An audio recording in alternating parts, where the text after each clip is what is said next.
সবাইকে আগে সরি বলছি। আমি অন্য আরেকটা ভিডিওর কথা আমি এই ভিডিওতে শেয়ার করছি। সবাই একটু মনোযোগ দিয়ে ধরবেন।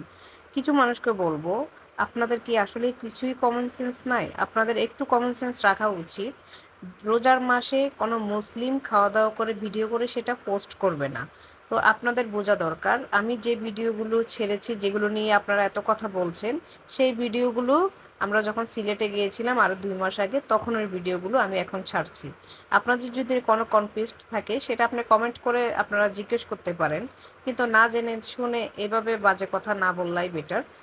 আর আমরা চলে এসেছি মিরপুরে, এটাও রোজার আগেরই। আমরা বিয়ের দাওয়াতে এসেছিলাম হৃদয়ের এক বড় আপুর ছেলের বিয়েতে।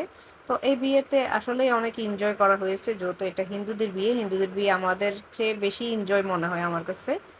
আর অনেক বছর আগে আমি একটা হিন্দুদের বিয়ে খেয়েছিলাম কলকাতাতে। তো এটা সেকেন্ড টাইম ছিল।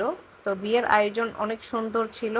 আর ছেলের মা, খালা যে কিংবা ফ্রেন্ড সার্কেল যেটাই হোক, সবাইকে অনেক মিশুক দেখেছি, আমার কাছে ভালো লেগেছে। তো বিষয়গুলো হলো, ধর্ম যেটাই হোক সেটা বড় ম্যাটার না, সম্পর্কটা কেমন সেটা হলো অনেক বড় কথা। তো এটাকে টিকানোটাই হলো অনেক বড় একটা সম্পর্ক। পরে আমরা খাইতে বসেছি, দেখেন লাস্ট পর্যায়ে বসেছিলাম, মানে খাবারটা এত গরম গরম এনেছে, আমি আসলে গরম খাবার এমনিতেই খেতে পারি না। ভাতটা একটু ভিজা ভিজা ছিল। তারা প্রচুর আয়োজন করেছে, অনেক ভালো লেগেছে।